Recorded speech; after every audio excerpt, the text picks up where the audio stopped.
Presented by Professor Bahar Asgari. Professor Bahar Asgari is an assistant professor in the Department of Computer Science at the University of Maryland, College Park. Prior to joining UMD, she spent a year on Google's Systems and Service Infrastructure team. She earned her PhD from Georgia Tech in 2021. Asgari is a recipient of the DOE All-A Career Award in 2023 and received the Teaching Excellence Award in 2024. She was also selected as a Rising Star in EECS in 2019. Please join me in welcoming Professor Bahar Asgari.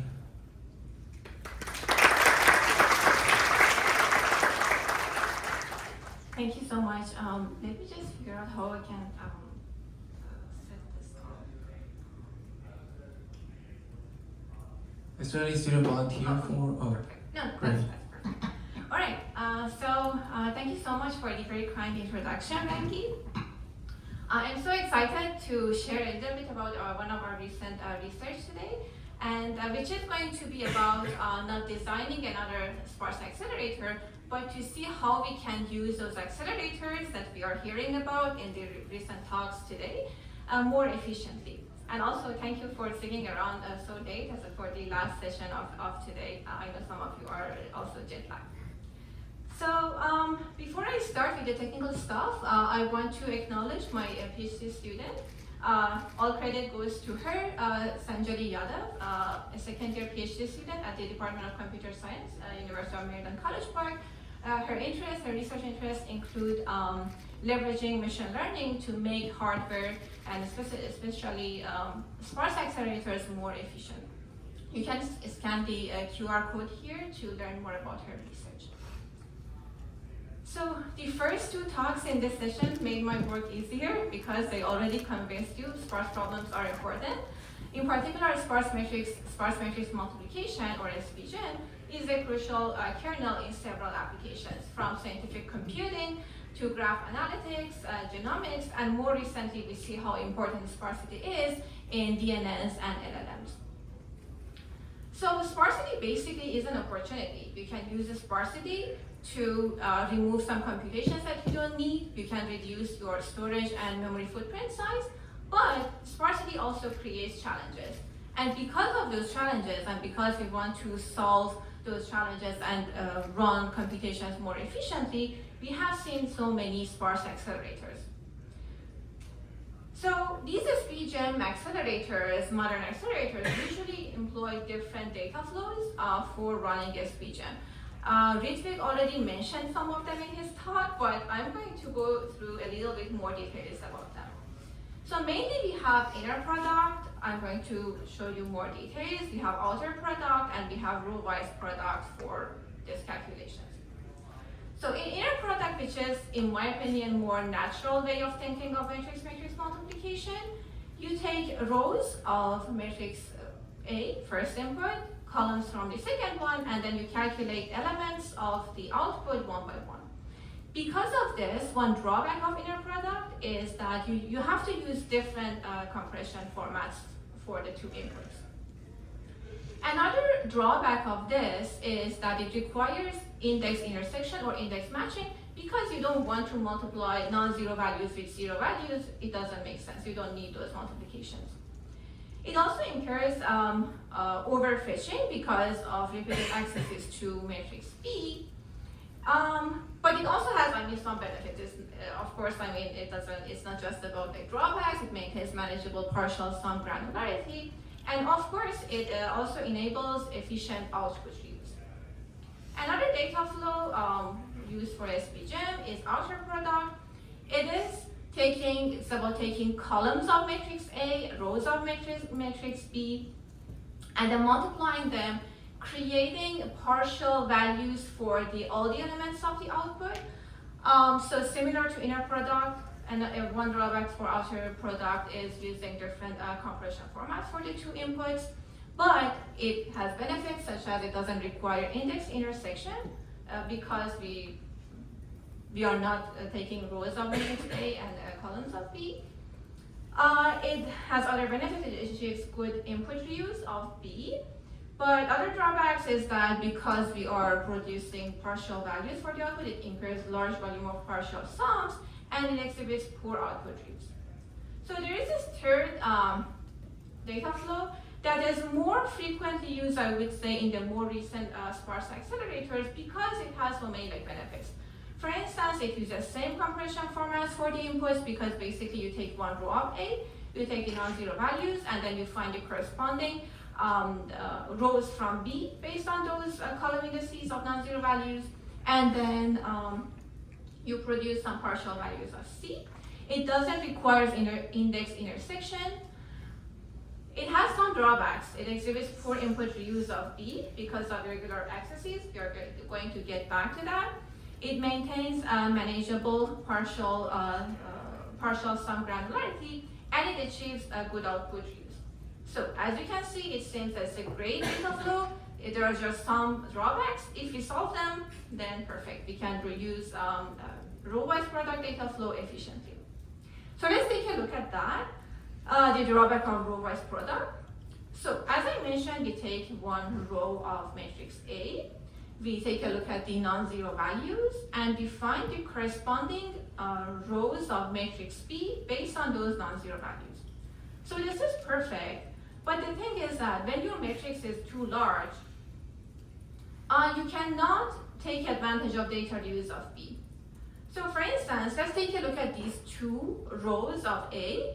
Basically, because these two have some shared non-zero values, basically location of non-zero values, both of these are going to need the same rows of B, but if matrix A2 would be too large, you cannot fit that in your cache. Therefore, by the time that you get into the third row of matrix A, those values of matrix B are no longer in your cache, therefore you are not efficiently utilizing this. This is not we are not the only one who have realized this. There are common solutions for this. We can reorder the rows of matrix A so that, for instance, if we put together third row and the first row, so as soon as we are done with the first one, we can reuse those values of B that we brought to our cache. So it seems straightforward, everyone can do it, but how can we reorder these matrices? It is not basically easy to do so.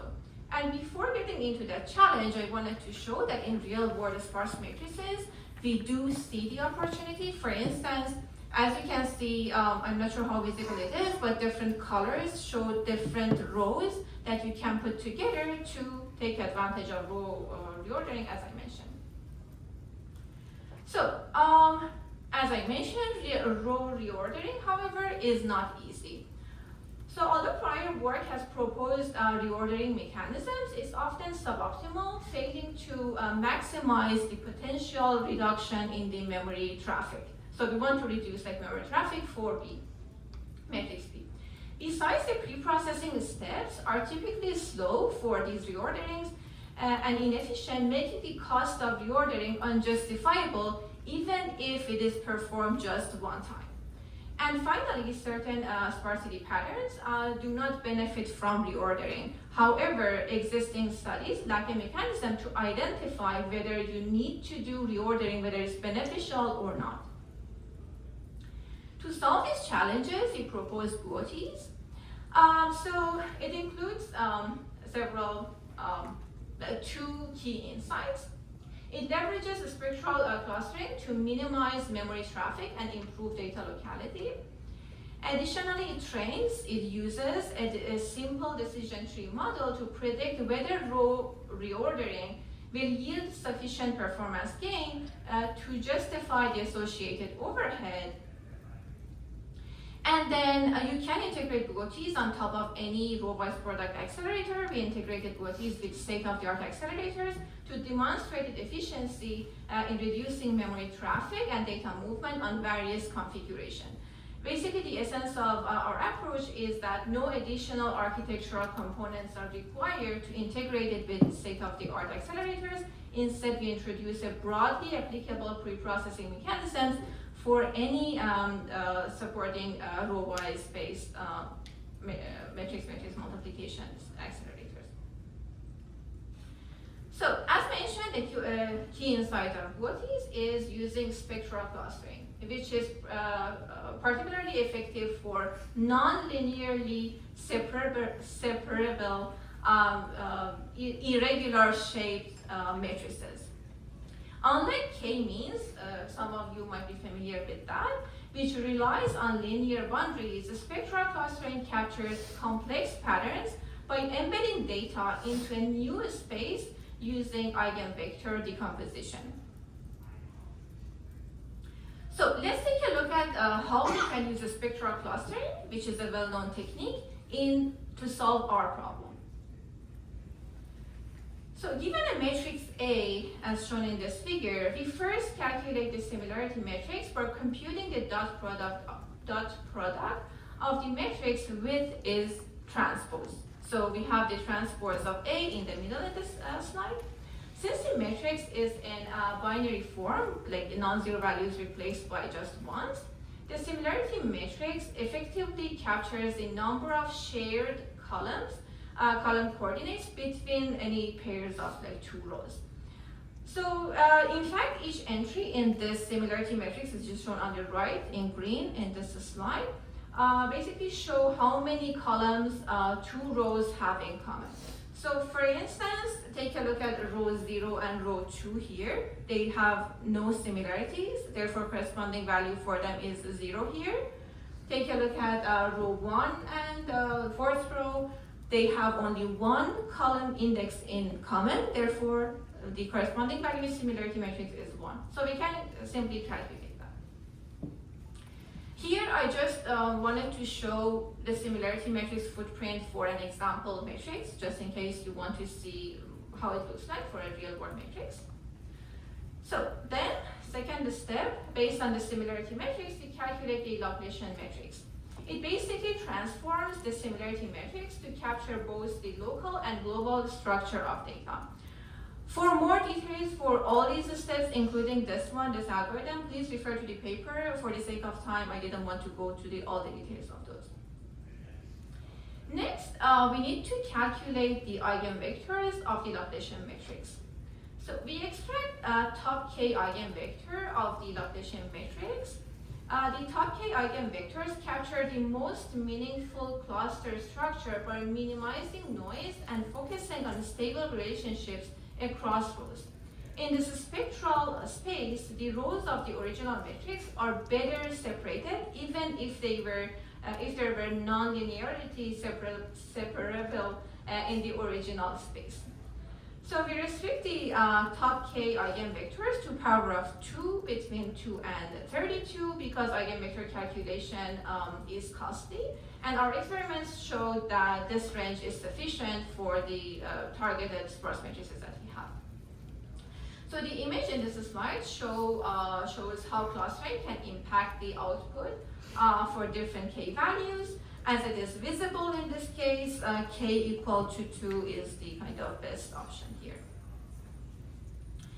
So after rows are transformed into the spectral embedding space, k-means leverages these coordinates to partition data, ensuring that even rows with complex non-linear patterns in the original space are grouped into coherent clusters in the spectral space.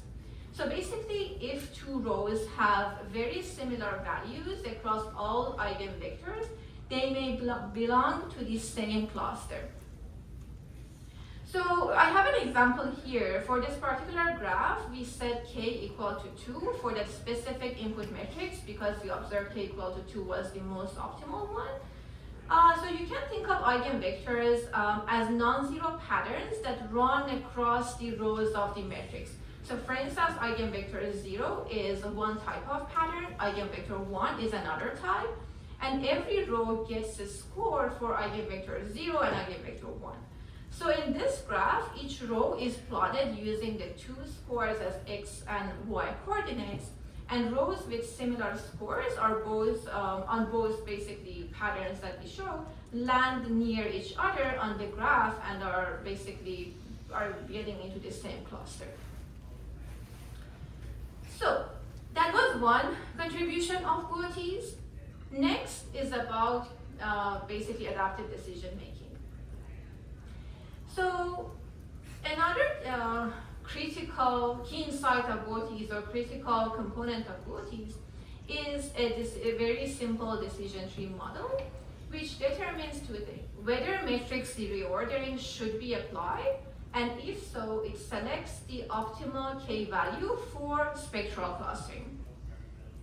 Since the spectral clustering is, so let me actually show these. So since the spectral clustering is highly sensitive to parameter tuning, particularly to the choice of K, it is essential to develop a systematic approach for parameter selection that generalizes across matrix structure. So based on the feature set, which represents the sparsity of the matrix, it predicts if the reordering should be applied, and then, as I mentioned, if so, what should be the K value for it. So the features we use in training for training of the model include features such as some global sparsity features, such as ratio of non-zero values to total elements, which is the obvious feature, as well as others such as the variance of the non-zeros per row, per column, which capture the uniformity in the distribution of the sparsity. So we want to represent the pattern of the sparsity using some features. For datasets, we use sparse matrices, and we collect performance metrics such as memory traffic and execution time, which we care about, as I told you.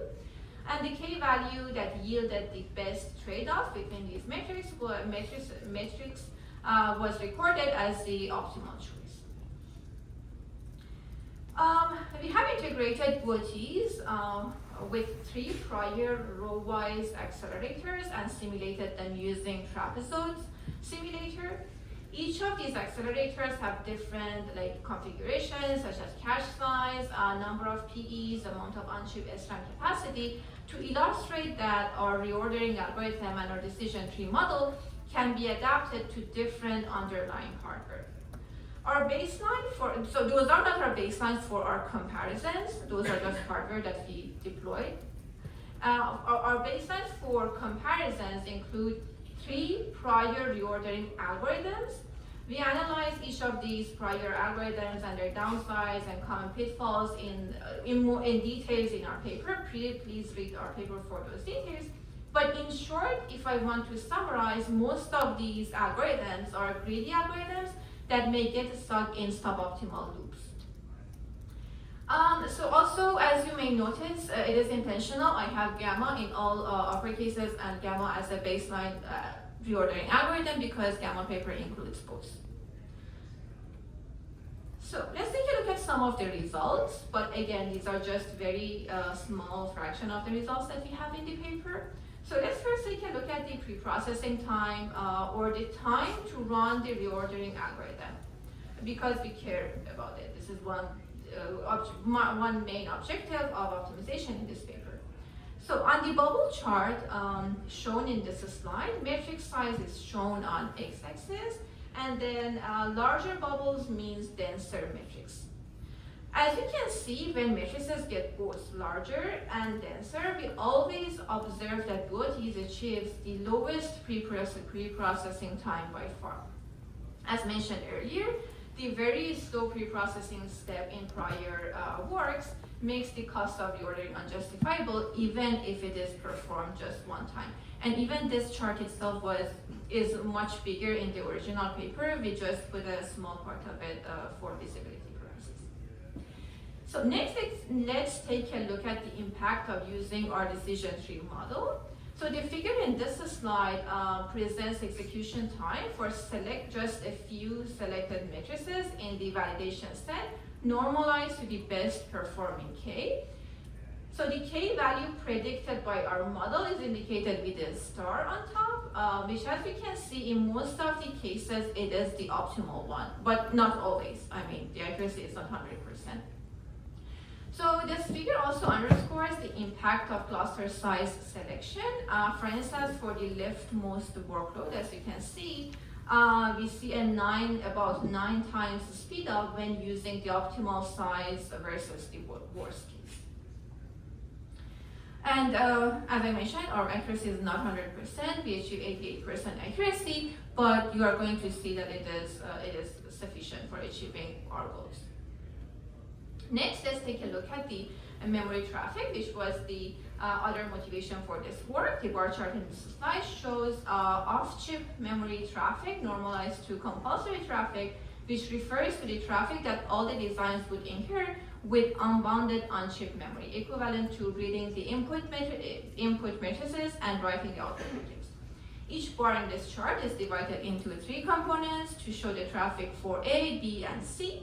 As promised, as you can see, our intention was to reduce the lengths of off-chip memory accesses for B, and that is shown here. Again, just a subset of our results. Please refer to our paper for more. So we see that, so since off-chip memory accesses directly impact 2 important things, data movement and memory accesses, which are big contributor to energy efficiency, even small improvements here contribute to a bigger energy efficiency. So for more results, similar results for gamma as well as trapezoid, please refer to our paper. And with that, let me summarize this work. So we have achieved the goals that we have for reordering, to solve this suboptimal reordering. We proposed spectral clustering. Preprocessing was inefficient, so we optimized that. And then we had our decision tree to decide whether we need to reorder or not. Thank you so much for your attention. This work was supported by US Department of Energy Oscar and Early Career Award Program. And again, all the credit goes to Sanjali. I'm here to answer any questions you have, but feel free to reach out to her as well if you have any comments or questions about her research in general. Thank you so much.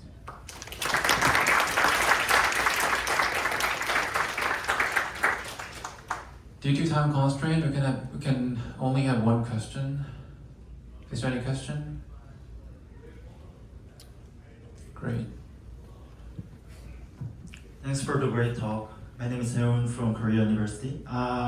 Booty is a very good idea to clustering like index-based, I guess. And I'm curious, how do you maintain the number of non-zero elements between like in clusters, like each clusters? So like K-means doesn't have a boundary, I guess. So I guess there might occur some load imbalance problems or something else.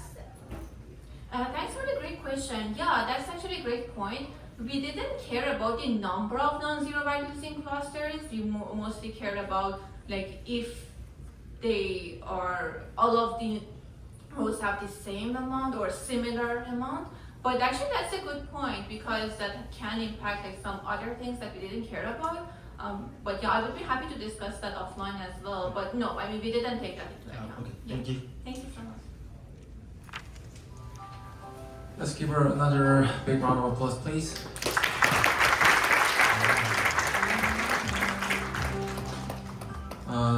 The last paper of this session is MISAM, Machine Learning Assisted Data Flow Selection and